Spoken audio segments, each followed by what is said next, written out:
Sitima, introduce yourself and what you're doing now. My name is Sitima Baila as the NSC alumni, NSC National Schools Championship. I am an alumni. I participated in 2018 and I was the winner for 2018.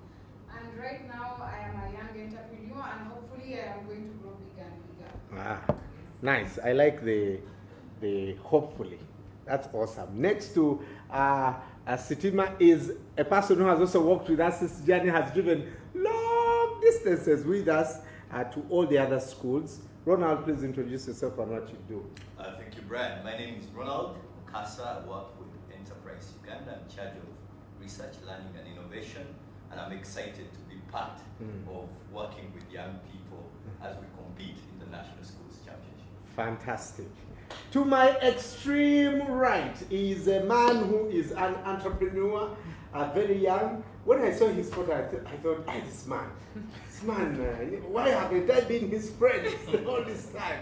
But he's the director of Master Supermarket. Please introduce yourself, sir. Hello, I'm Conrad Mujisha.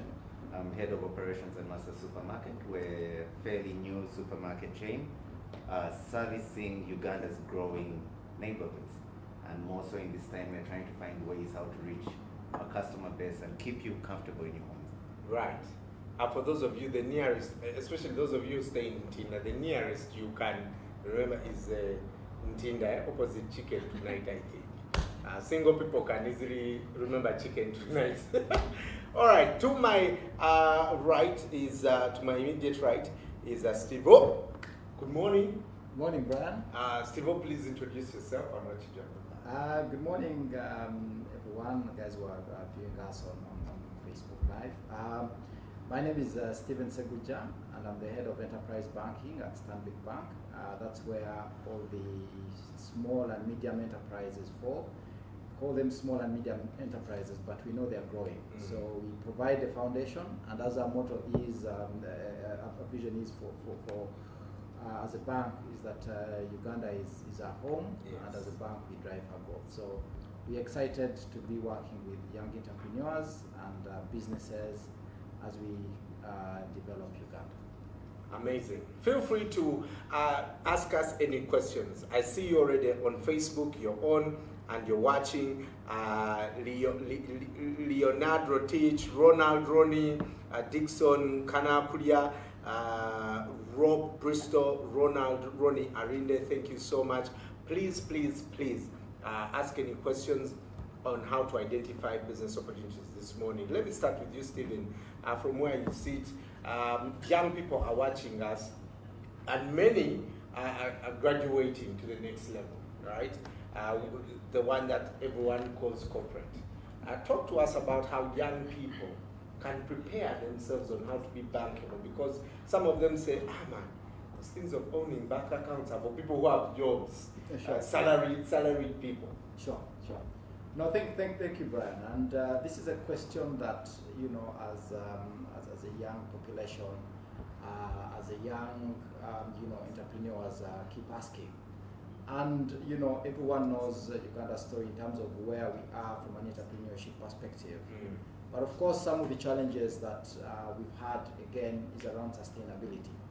And as a bank, of course, today we want to talk about how do we help those entrepreneurs there. You prepare yourselves to come to the bank and get bankable. You see, at the end of the day, you need actually financing to run your business. Right. But sometimes it's not debt only, but also for you to keep running your business. So many people think that when you say bankable is that you come and get a loan. But there are other services, products and services that you access. For example, you know, if you're going to go digital, you know, what do you need for you to service your clients? And that's part of, you know, getting bankable. But first things first, from the time you have that idea as a business, as a young entrepreneur, the first thing is you must understand that you must go through what we call governance. How do you register your business? And I know those are things that, you know, we've always talked about. But the first thing is we will want to understand who you are, who are the directors of that company. So we expect that, you know, you've gone through the governance. We'll ask for your KYC, that is know your customer details. for us to be able to open for you for you that bank account. So it's important that once you pass that stage, please go through, make sure that you have all your KYC documents, your founding documents, and then you can actually come to the bank. Once you're actually in the bank and we've opened your account, then other things that you expected. And I'm talking generally about businesses. So one of the things again is around governance. So we expect that by the time you've come there, you know who your directors are, you know the management structure, even if it is a startup, but you have some bit of structure that you want this company to run. So it's important that from a profile perspective, you're very clear on who you want people to be your directors or advisors. And these some of us start businesses just no, yes, that's how we are. Yeah. No, exactly. So be very, very clear on the structure. Do you want someone in operations? Do you want someone in to help you with the marketing? Do you want someone to be your board secretary? And you don't have to start big. I think it's the start. You can say I'm going to start with 3 people, but know the roles and responsibilities of each of those people that you're bringing on board and the experiences. And that's why we say governance. The second thing I want to talk about is records. And as you start your business, I talked about your founding documents. Everything, even if it was a startup, even if it was innovations that we're doing, it's important that you keep records. If it is sales, you're already a business that has started for the last 3 months, please ensure you have records. Because when you come to me as your bankers and you say, I want to get a small facility, the first thing I ask is, can I see your past 3 months sales or 6 months? Now, if you tell me, oh, sorry, I used to just receive cash and go and pack the pocket and then I go back to the market and buy again, it will be very difficult for me to be able to confirm exactly what you're saying. Yes. In simple terms, I'll just say you're tuli mumbozi. So, we want to take away the kabozi and say, please ensure that you keep your records. The other thing I want to talk about is around compliance. And people think that when you start a business, you will be underground for as long as you can. Everywhere you're going to go, and we are in a post-COVID era, we are going to talk about the new norm. It's going to be very difficult for you to continue operating underground. Now, you must ensure that from a compliance perspective, you have the right certificates, you have the right authorizations for your business actually to perform. I'll give an example. If you're going to supply goods to my friend Mchaya, to his supermarket, he will tell you these are the standards that I need. I need UNBS certification. I need, we've gone through even people who are certified, to produce sanitizers. That there were many companies, that people who produce this alcohol, waragi, and they thought by just pouring it in a bottle, and you wash. No. There is a certification process you need to go through. So ensure that you have all your certification together. For example, you've been licensed properly. If you're in Kampala, you definitely need the KCCA trading license. Whichever part of the country you are in, your local government should be able to give you a trading license. The other thing is, if you're going to start up, a manufacturing entity, again, there are processes that you need to go through. From an investment authority perspective, if you're going to be, impacting the community, you must actually get an NEMA certificate to ensure that you're protecting that environment. And I'm just giving generally things that you need to look at. Yeah. If your business is going to impact, maybe you don't need it. But there is also things like tax clearance, because you don't want to get to a point when you're playing with the big boys. Because I'm talking about growth. And the first thing is, say, do you pay your taxes? And you say, oh, sorry, I don't have. Immediately. We are going into oil and gas, and one of the things anyone is going to allow you to get into this business is that you have a proper tax clearing certificate. So I encourage people to actually ensure that you have a proper clearing certificate. Then a tax certificate. The other one I want to touch on is your history, credit history. People think that if you borrowed from Brian, and the other day you borrowed from Barbara, or from Conrad, you just fold and go. Everything we look at as an institution, as a bank, for us to know that you're credit worthy is your credit history. We talk about a credit reference bureau. Now, every time you come to the bank, we take your credit history. We know when you are able to pay that facility, even if it was a microfinance. They actually take that data back to Credit Reference Bureau. The first thing we'll ask you is that, do you have a Credit Reference Bureau card or number? And it is the details there that will tell us that from 2018, you've been having a very good credit standing. Even if you've not borrowed, we just want to know, do you have any taint or any stain on your credit history? Right. So that will also form as part of how do we bank you and how do we advise you to actually be able to access some of our credit facilities. Yeah. That's interesting. That small card, that small card brings problems for people. And some people see it as, if you can, let that be your endagamuntu for banking. Important. Literally, yeah.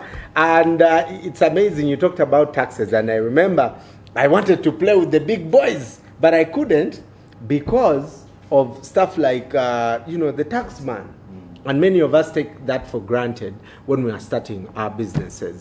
Sitima has talked about starting a business. You have gone through the process with this entire Stanbic National Schools experience. You are given business skills, life skills, entrepreneurship. You are now studying that at university. Tell us about the business you've started and how far it has grown. Actually, now since this is the post-COVID-19 period, everyone has to look for a way of survival. Now, since many students have not, those ones who are hoping to graduate and get jobs, having graduated, what are you going to do? You have to look for, you're not going to get this job this year as you planned. Right. So you really have to put something right on the table. So I started a business. As I said, I'm a young entrepreneur. I started a business. It's a Rolex place. Hey. Yes. And where are the products? It is a Rolex place, and it is actually an opportunity. The NSC is an opportunity that should not be taken for granted. It is actually a resource. It is a resource that you should put into use. So this now, since very many students are around the hostel, and it is around the university area, and students and Rolex. Yes, We know.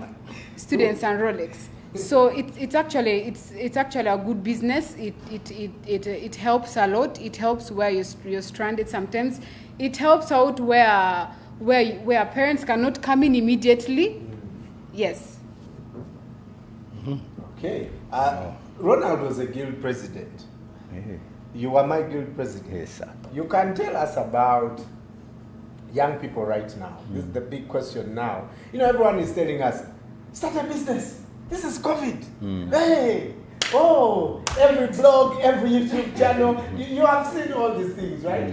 I am so YouTube channel down. But how? No one gives you the how. Everyone is telling you start. So help our young people. Sitima has started a Rolex joint at UCU. How do you identify this opportunity? What do I need to think about? What do I need to see to start? Thank you, Brian. I think you're right. In times like this, people are looking for a way out because it's a challenging period. Some people have lost their jobs. As Tim has mentioned, young people who expected to find a job, even the companies are not open where they are looking for jobs. So I think I'll share briefly on what a young person should think about. And in my mind, there are three important questions, and they're on a brief Venn diagram, which Stima will help me hold up. On this Venn diagram, there are three questions which you should ask yourself as you think about a business. I'm trying to summarize this in a simple way so that any young person out there can possibly think about these three questions. The first question is what I call the needs of others question. is there a need which you are addressing? Every business addresses a need, and that's the first circle over there. The second question is your passions, your skills, your gifts. Are there any passions, any skills, any gifts that you have that you can be able to use to be able to start your business? And then the third question is the money question. Can someone pay for whatever you are offering? Now, when you think about the needs of others, every business does one simple thing. It answers a need. When Brian was starting us off, he mentioned that there was, the president recommended that when we are moving around in public, we need masks. Now, the moment that declaration was made, there was a need that was created. Absolutely. That means within your community, masks are actually now currently being needed. So when you think about needs, it is looking around in your community and asking, what do people actually need? Steamer started a Rolex joint, and the Rolex joint which Steamer started is because there are many young people who want a fast food and a cheap food. So they actually need that what? That Rolex. So the first question you ask yourself, is there a need? Is there a need that we can be able to address? The second question is, what are my passions? What are my skills? Now, passion is something which is sometimes inherent in you. Many times there are things which you just enjoy to do. Some people just enjoy hanging with people. They don't have a problem hanging with people. And if that is what you're passionate about, you have to ask yourself, how can I convert this into cash? Is there someone who needs this specific service? Exactly. Some people actually enjoy cleaning. They enjoy, they have no problem with what?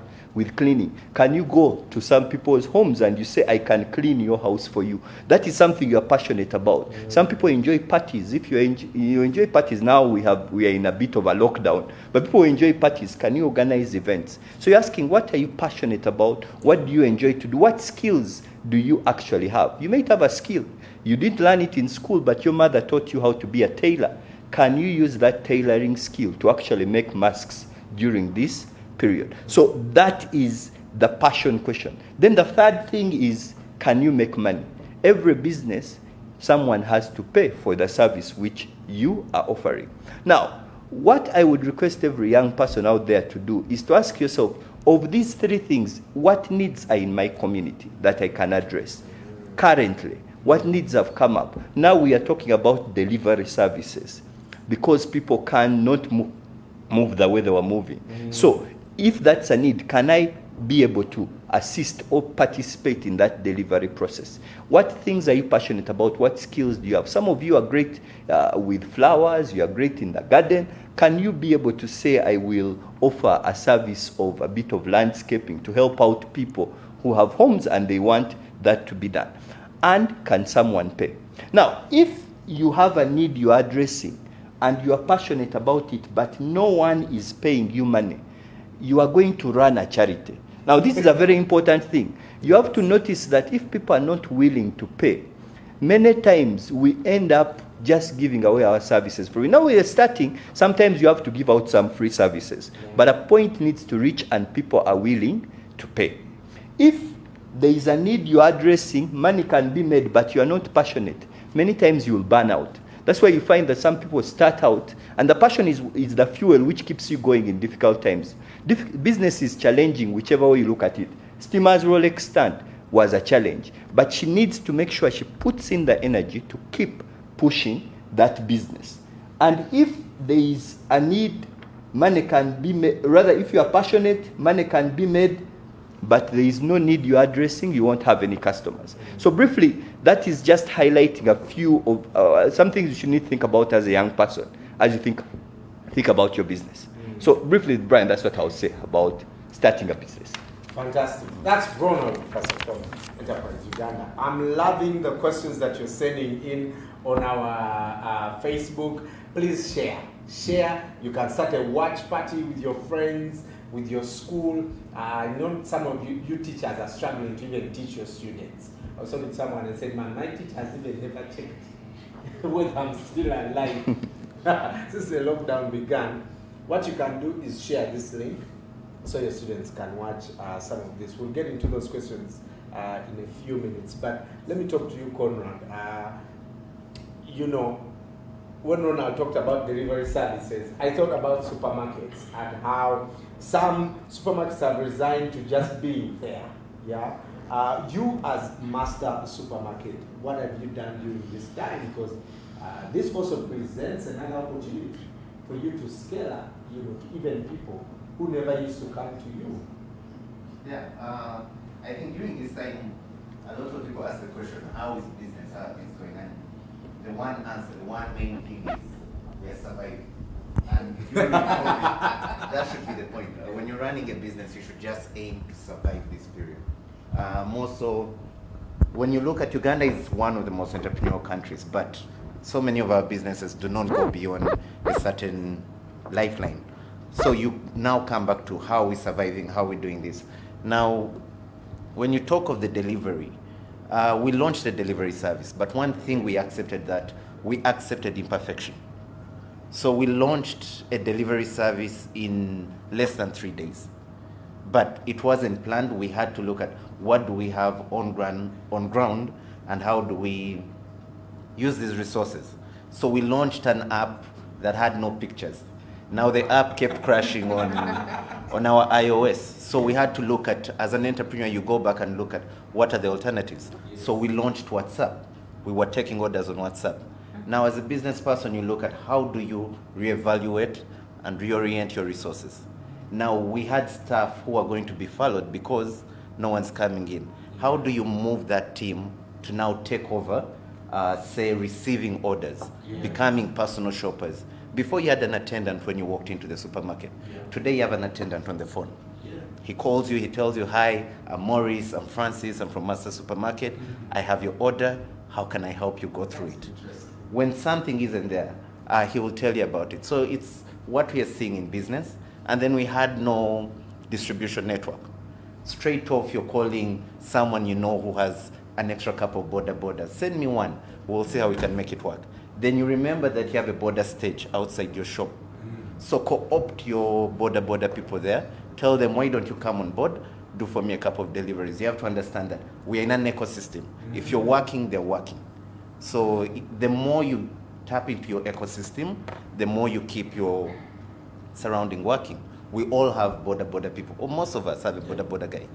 Now, as a supermarket, I go back and think, whom does the customer know conveniently? It's a border guy. So if I tell my border guys, by the way, call your customers, tell them we're open, you can do the shopping for them.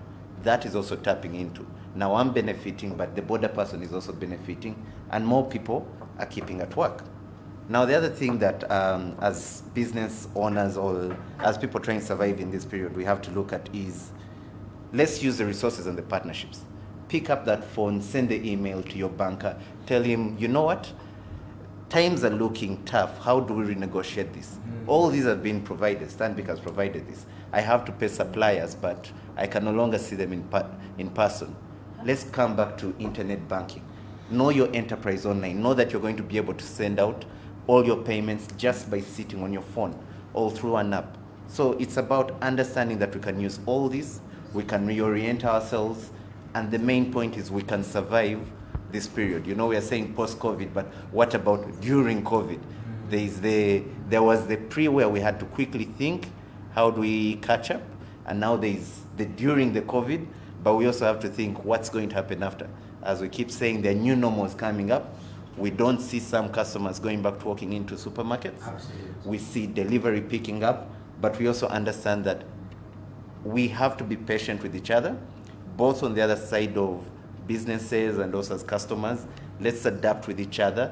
Let's understand what's going on. And that patience allows each one of us become way better and provide a better service.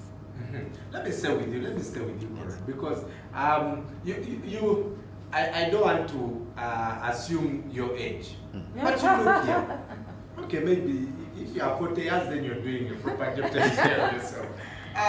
What do you advise young people during this time to do, especially when it comes to business ideas?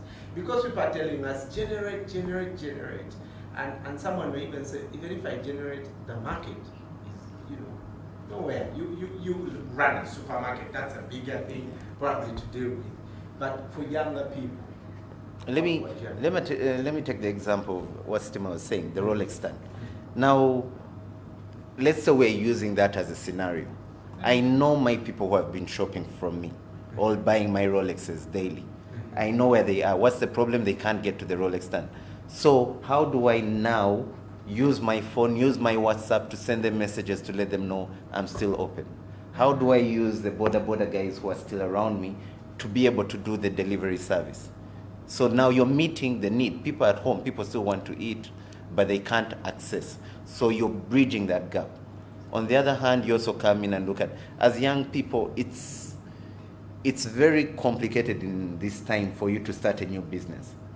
So when you're starting a new business, you now have to look at and be very conscious of, am I going to serve the purpose they need?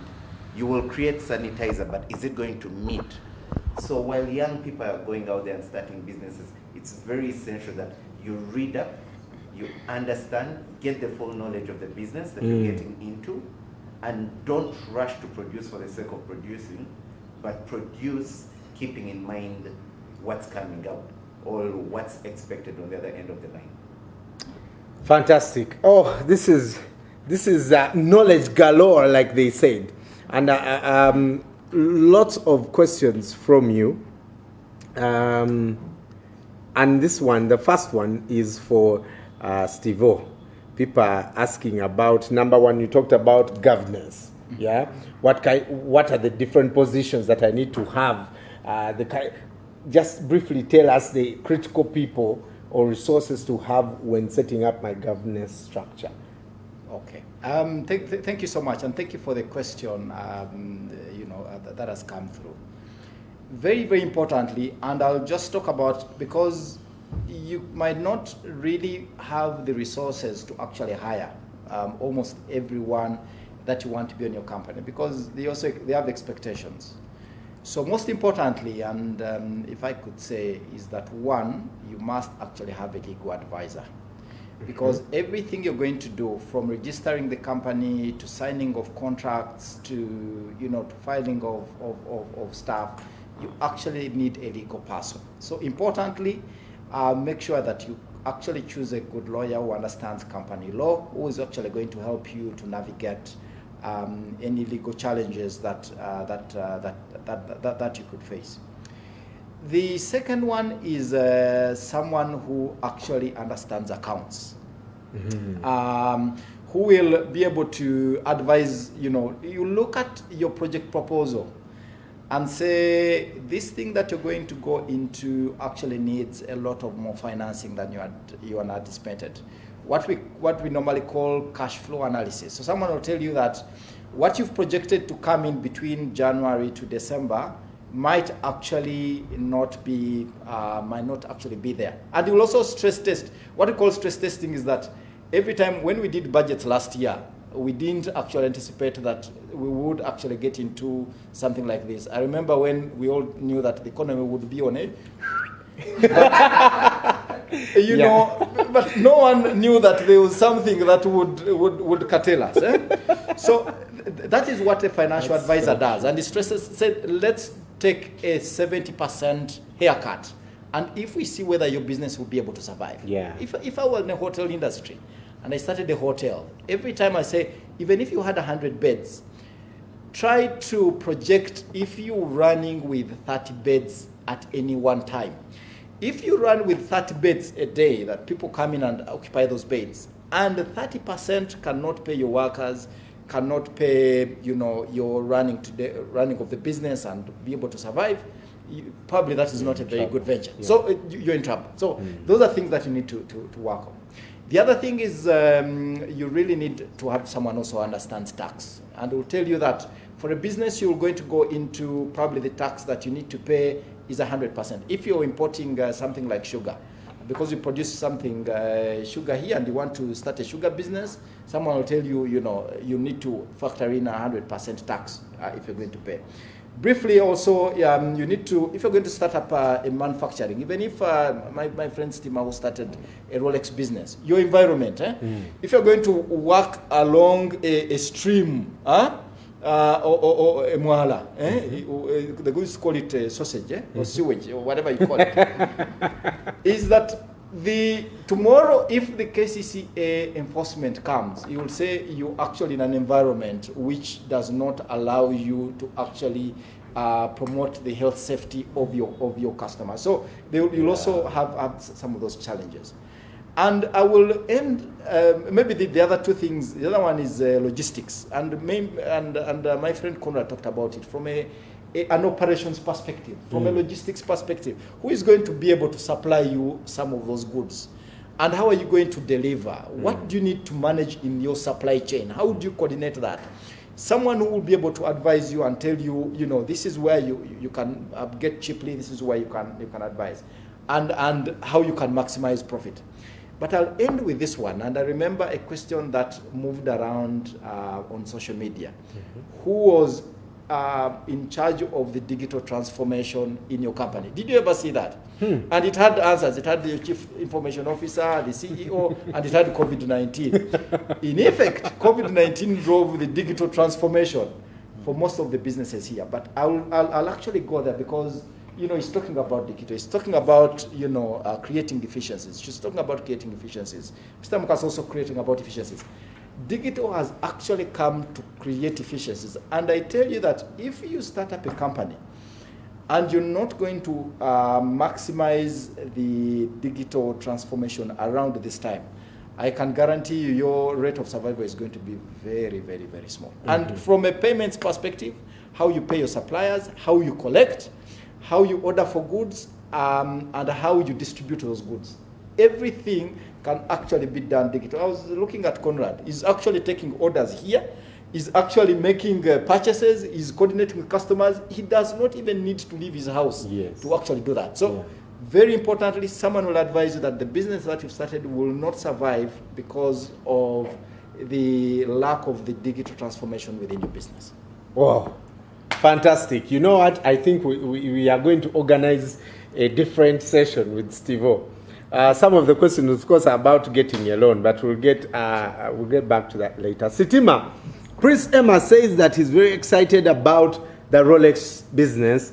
Please give a SWOT analysis of this business. I think he's trying to start one. Okay. So I've always put it in the back of my mind that while people are acknowledging the worst, you should be preparing for the best during this period. So he's talking about the SWOT analysis. That is the strengths, the weaknesses, the opportunities, and the threats in this business. So we have to look at the strengths. Now, my greatest strength was the capital. I had the capital to start it. And how much did you use to start the business? In total, I used about 500,000 to start up the business. But buying the materials was about 225,000. Just getting all of the the stall, yes, or of the stall, the umbrellas, and everything. Okay. Yes. And then another strength is the business is actually thriving. Yes. And they are also promising sales. The sales are really promising. So that is really a strength to you, to give you more determination to even prepare for the better. Yes. And another strength is the place is clean. As Stephen was talking, if KCCA comes and gets your business in a dirty place, people are eating. Are you going to make people eat that?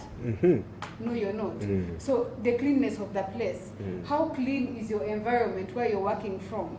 And that is a strength that I have. I think that is why I get buyers all the time. People complaining about. We've seen funny things like, have Rolex people started washing their hands? The taste of Rolex has changed. Such things. That is on social media. Yes, that is on social media. Wow, interesting. So the cleanliness is awesome. Like I try to set myself apart from the rest of the people. Now, when you set yourself apart, that is called branding. How have you branded your business? How have you branded yourself? How have you set yourself apart from the people? So those are my strengths so far. And the weaknesses, I don't think I have got any weakness yet, and that is really making me more determined. Yes, it's really adding the determination every single day, and the business is becoming stronger because of that, because I haven't yet made any weakness. But in every business, you have to prepare for the best or the worst. So even if a weakness comes along the way, you really have to look for tackling it. Because by the time you start a business, you know that you're going to incur the risks and you will have to battle them yourself. So how many people at the Rolex? Do you employ 2 people? How does that work? For the moment, there is 1 person. Yes. Okay. And the opportunities, I think the biggest opportunities, I'm a student around there, and most of the buyers are students as well. And I think they'll be like, this is our fellow student. Yeah, you get that. Yes, they actually do support me, and I really love the support that they do. That's amazing. Yes, it's actually an amazing one. And then another opportunity, it is actually an opportunity, though it comes as a blessing in disguise, that most students are stranded in hostels and they can barely feed themselves, and looks like their only choice can be going to the Rolex stands and buying either chapatis or Rolex, because 2,000 and 1,000 is something enough to feed you. Yes, it is actually an opportunity to me, although it comes as a disguise. Right, yes. Right. I'm not saying it's so good that students are stranded in hostels. But you don't mind. But you don't care. You put yourself there. Yeah, it's not your fault. Nice, essential business. Eh? And the threats, the biggest threat is that there are very many Rolex stores, others that came before. You know, there's something in business connection when you know people. Actually, in this century, they say it's about people, someone you know. It's about the people you know, not the people who know you. Right. Yes. So there are people who came there before me, and sometimes it's a threat, because you see, it actually hurts when you see someone buying from very many people at the next stall and you really don't have anyone. Right. Yeah, it's actually a threat. So you keep thinking, how do I keep making it better so that I get those customers to my side? Right. Yes, and another threat is time. Time, because I'm a student, at the same time I have to do supervision at the place. Sometimes I really need to do that. So you really don't have the time, because you have to attend lectures. At the same time, you have to be there doing it. So supervision is minimum, it's not really maximum. And then there's the trust issue. Who do you employ?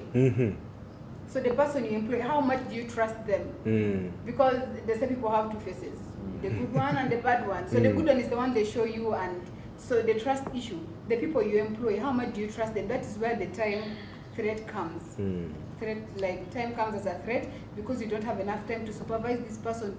You may not be trusting. I'm not saying I don't trust the person who works at my store, but that is also a threat in such a business. Interesting. Sitima was the winner of the championship, and I can tell you, when she stepped on that stage, all of us were like, this girl is going to win. This girl is going to win. Good job, Sitima. Please join our Facebook page, Stanbic Uganda. It's verified. You can be able to ask us any questions. A panel of people here who have all those answers. We have Conrad to my extreme right. Conrad is head of operations at Master Supermarket. Also, we have Stephen next to me, who is the head of enterprise banking at Stanbic Bank. To my left is Ronald Munkasa, who works with Enterprise Uganda, and also Sitima is a student and alumni of the championship. A quick thing, some of you have been asking us also on the page about where you want to send those videos, some of the things you have been doing this time. We, in partnership with our amazing people at Cafe Javas, are rewarding you with a meal if you answer some of those questions. Please go and answer them. Only the right questions, okay? Only the right answers will get something. And of course, our partners, MTN, who are giving us the airtime and the data. Today, we're looking at identifying business opportunities. And if you have started a business during COVID, you can also talk to us about that. Conrad Zainab Adam is asking, what are some of the quick things to consider when starting a supermarket? Maybe a village supermarket. Now, when you're starting one, I think one of the essential things is the need, as it has been put. Whom are you looking to serve? You won't start a supermarket in the middle of, say, Nasa Road, and you expect that everyone is going to come and buy Pampers, all wipes, all things like that. Look at your need. If you're going to be in Nasa Road, understand the people around you. They'll need the snacks, they'll need the milk, they'll need the bread. So it's an essential thing is need that should be met. Secondly, also look at cash flow. It's something important. You need to project. I think that brings us back to when you're starting up, how do you put together your information? Project, assume the worst. Now, if you had only 10 customers coming in, will that give you enough cash flow to pay rent, to pay what's required? Because all these, you're going to have a very heavy capital expenditure, but is it going to pay off in the long term? The third is your relationship with your suppliers. Now, in the supermarket business, I would say two of the most important groups are your suppliers and your employees.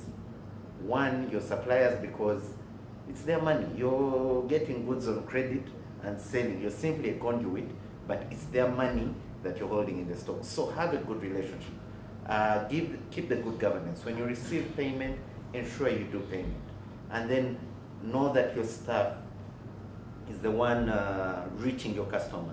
You personally may not be there, but your staff will be there. So empower your staff, make sure they're happy too, because the staff plays a very key role in how your customer care and customer service is going to come out. Fantastic. Zainab, Adam, I hope your question has been answered there. Let me turn to you, Ronald. I've always called you the king of analysis paralysis. And you passionately talk about the failure of people to actually identify. And you talked about skills, passion, and all these things. And we know all those things. But where does it go wrong? You know, I have 50 businesses I want to invest in. Is there a thing that I can invest in all of them? How do I zero in? Yes, I can list all my passions. And I'm like, okay, these guys, all these things can get me money. But, you know, you can't do everything at once. What is that, you know, magic bullet that finally lets me zero in on this particular thing? I think, Brian, given the time in which we are, people have been pushed to a point where you possibly don't have a choice. You need to get stuff done.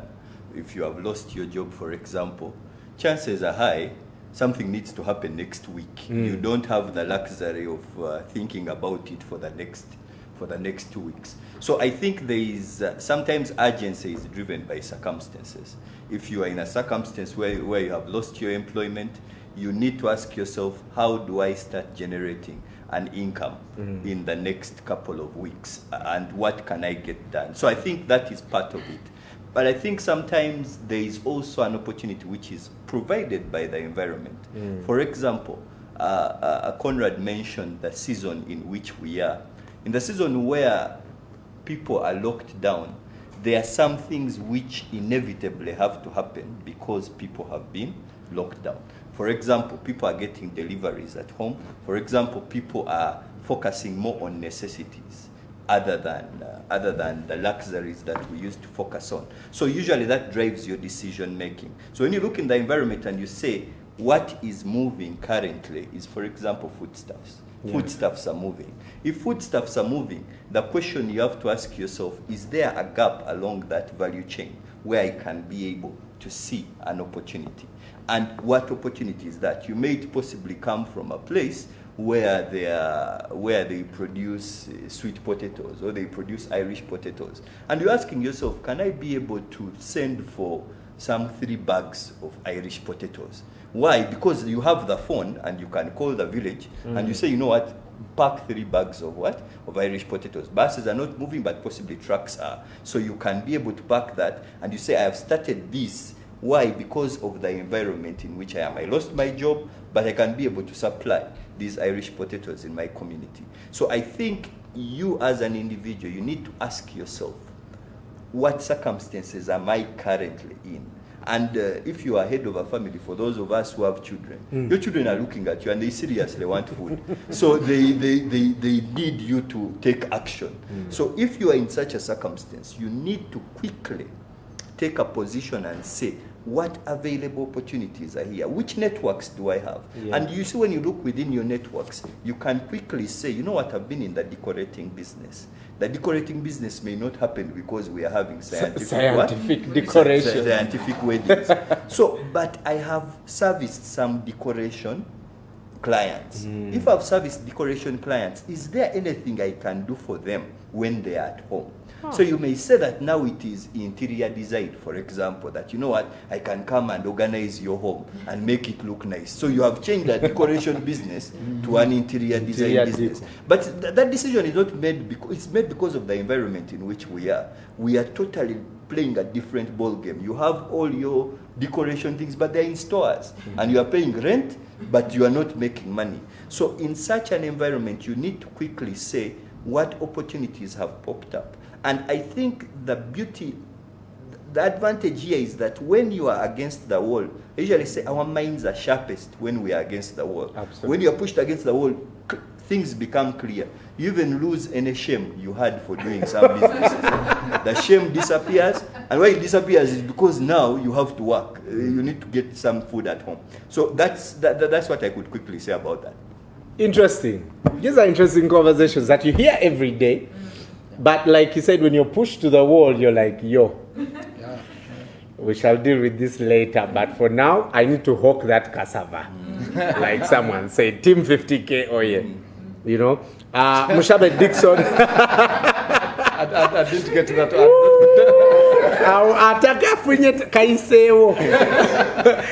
Mushabe Dixon, you're watching. Thank you so much. Mushabe Dixon wrote an amazing book, I'm Not Sorry for My Mistakes. And one day we shall bring him to talk about his mistakes in his own business. But he's been a judge of the championship before. Lots of Rita Namaganda, we see you. You're sending greetings to one of the panelists, but this will be for later. Steve-O, a question here. How does a small, at what stage should a school come for financing from the bank? What is the best, averaging maybe 1,000 students now, I need to build a flat or something like that? Okay. I think, again, the first thing, and I'll talk about at what point that school should actually come to the bank to borrow. The last thing that any business would want to do is for you to go under. And I've seen a lot of businesses make the mistake of trying to finance their operations using debt. The day you actually do that, I can guarantee you your rate of survival is less than 5%. Because you're starting in the negative. And if a situation like this happens, so imagine your interest rate is not stopping, but also now you don't have the school open, but you have expenditures you still need to run. But if you started with the debt, you're dead and buried in the water. Let me start at a point where you as a business, even before you come, we expect that you have the foundation. And by the time you come, the bank, the bank is able to have a discussion with you on how to support you to continue growing. So one is that as you start that business, I've said leave debt alone. If you have land and to put up buildings and need to go to the bank, forget it. Every school I've seen that has actually been sold in the last couple of years, and they started with debt. Those who have had challenges started with the debt. Right. Secondly, you need to look at, as you're starting, you definitely had your own savings in there before you actually started, and said, I'd set up some money. Even if it's a nursery school, even if it's a primary school, you must start with something.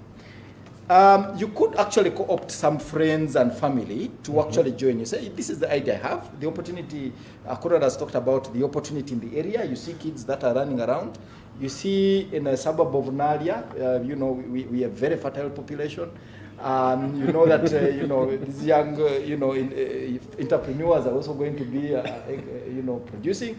So say, what kind of school do I start in that environment? Absolutely. So get friends and family to have that. The other one is, you could bring in some equity partners. You say, this is a school, this is my projection.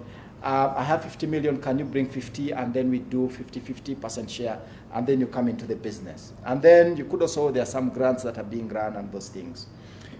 Now, we get to the point of when you're coming to the bank, what are the expectations, or what do you need to look at if you're a school and you want to come to borrow? And of course now, because I built the base and the foundation, you have some equity partners have come in, you've gathered your own savings, or you are into retirement and said, I'll start a school. Now, the structure is there. So the first thing the school, any bank wants to see is that you have a going concern. That is the first thing, and say, with the going concern, I have 100 students.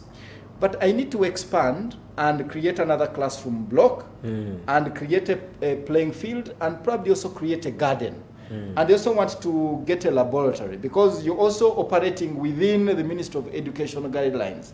So you must also have that licensing. You're not operating outside of that. I need to put a fence around the school to protect the kids. So those are the things that as you come to me as a bank, in fact, I start to see and say, you have a very good idea. This is a school, if I'm a parent, because if you're coming to me and I'm also put myself in the shoes, I said, is this a school where I actually want my kid to study? If I'm a bank and the first thing you come to me and I go to visit the school and I say this is not where I want my school to study, the chances are that you'll probably not pass that first hurdle. So create that picture. The second thing is having done your projections, because you'll say, and I had a friend of mine who started a school around Namataba, St. Joseph's. All Saints. He said in the first year I'll start with 100 kids. In the second year I go to 200. So he has a plan, a marketing plan on how to actually acquire these students. And based on that, he knows that in the first year people will pay 200,000. In the second year, 300. Now, once you have that clear, in terms of cash flows, and you say, I will come to the bank with this cash flow and say, if I took 100 million to do these expansions that I've said, the population of the students who are going to come in will be sufficient to raise school fees and pay up that loan. Now, critically, there are two types of loans that I would advise, and we've also catered for some of those schools in here briefly. One is that they are what we call short-term loans. Now, short-term in nature in that it can be for 1 to 2 months, and many schools make a mistake. If you came to borrow at the beginning of the term or in the middle of the term, when you don't expect children to actually pay those fees, you actually have a very big burden. But as you end towards the term, what we've done is that we've done some what we call flexi lending. So we will borrow and then know that at the end of the term, as the kids start, they will pay and then the loan will be paid off. And then there's the long term. If you're going to do buildings and those kind of things, we'll be able to also support you to extend maybe 2 to 3 years of a loan, and we know how you'll actually be paying off that particular loan. I'm telling you, I'm going to do my own live with Steve-O here on how businesses can be financed. We have a few minutes to close, but quickly, 1 or 2 minutes, let me start with you, Sitima. Reinvention of young people during this time, especially university students. Yes, they are stuck in hostel. What message do you have for the people watching us now? Do not take this lockdown as a burden, or do not acknowledge it as the worst. As I told you, as people are acknowledging the worst, you should be thriving for the best. What do you have in mind? This is a time for you to plan what your future is going to be. People have been complaining, we don't have time for this, we cannot sit down and bring up ideas, but now there is this time. Do you still have time to complain? This is the time you can sit down. You're actually sleeping from morning to evening. You can use that sleeping time to bring up ideas. You can be an entrepreneur in every way. Right. Yeah, I think that's all I have for you. Use this time instead of sleeping. Fantastic. Ronald. Yeah, I think possibly what Steve has said, whichever way you look at it, COVID at an individual level has exposed something. If you are not financially prepared, it has exposed that you are not financially prepared. If your business was not well run, it has exposed Properly. that it was not, it wasn't well run. So I think at an individual level, the message I would leave is all of us have to ask ourselves, what are we going to change? I think the assumption that this situation will pass and we will return to business as usual may be a dangerous assumption. Absolutely. It may be that some things have come to stay. Yes. Stephen talked about technology. Possibly it has come to stay. So you need to ask yourself, how am I changing from my current state to the next state? That's the period which we are in. What key decisions do you need to make as an individual so that at this very moment you are quickly saying, I have moved from here to the next level. The direction has changed. I think it would be such a pity to walk through this tough period we are walking through, and at an individual level you haven't made decisions on which things you need to change. So I think all of us, we need to be clear. If someone asks you, you have lived before, after, what are you going to change? You should be able to answer and say clearly that these 1, 2, 3 things are the ones which I'm focusing on. Someone said before Corona and after Corona, BC and SC. Yeah? Steve, your parting shots. My parting shots are 2. One is, this is the best opportunity, and Mr. Mukasa touched a little bit on it, on innovation.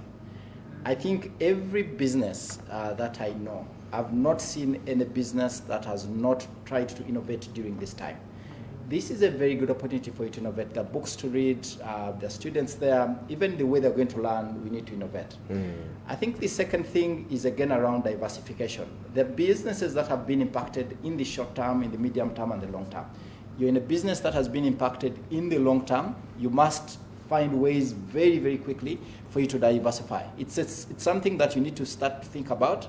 You know, if you're a tailor and you used to sew dresses, I don't think dresses will be in very high demand, after this, because it's a luxury. What about sewing these masks? Just diversify and say, we're going to open up and 3 million people come into town every day, and probably I need to, sew these masks and then create that opportunity. So for me, that's what I'm advising business owners there. Fantastic. Corner. Yeah, I think for the business owners out there, one is adapt for the need. And with the changes, reorient your staff, your team members, your entire organization to see where they can best serve, and be patient to survive. It's not about making the profits of yesterday, it's about just breaking even in such a difficult time and ensuring that you survive this whole process and period. Right. Amazing. Lots of questions here on our page. Stephen, we are going to get you on the page and you answer people directly. Or we'll just organize another live where we can also talk about agribusiness, because I see literally the rest of the questions are about that. Rolf Josephat, I see you. Wafula Wade, I see you. We'll organize another opportunity to talk about that, because we also have some of the schools we've been dealing with, that we are dealing with, that are into agribusiness. The other day we visited Nyakasura school, the school, and they're into exportation of yogurt. Yeah, they're exporting yogurt, but also providing it for their own school, and we need to be able to see how to add value to some of these products we are having here. Next week, don't miss Monday, 11 a.m. It's going to be, like my friend says, smoking hot. We have Beatrice Biemanzi joining us here, and she's going to be talking about, we are demystifying personal finance. And the question is, can money actually work for you? How do you make that work? Okay? That's going to be an interesting conversation. If you've had her speak about money and the trainings she's had with some of our students, it will blow your mind. So make sure you make a date with us. Also, we're giving out some food and some data from Cafe Javas and MTN respectively. Please get onto the Stanbic Facebook page. Answer those questions. 5 questions. We reward you right away. Okay? You don't have to just get onto your bike. Actually, Javas will deliver it for you. MTN will send it to you on your phone. They are our proud partners, and of course, we can't go away without recognizing them. Next Media Services, NBS Television, thank you so much. Roofings, Vero Water, Rock, PWC, Coca-Cola, our friends from the Food Hub, Uganda Christian University, thank you so much for supporting us. And of course, our friends from IUEA, International University of East Africa. We couldn't do this without you. And of course, the biggest bank, Stanbic Bank. Obugaro, my panel.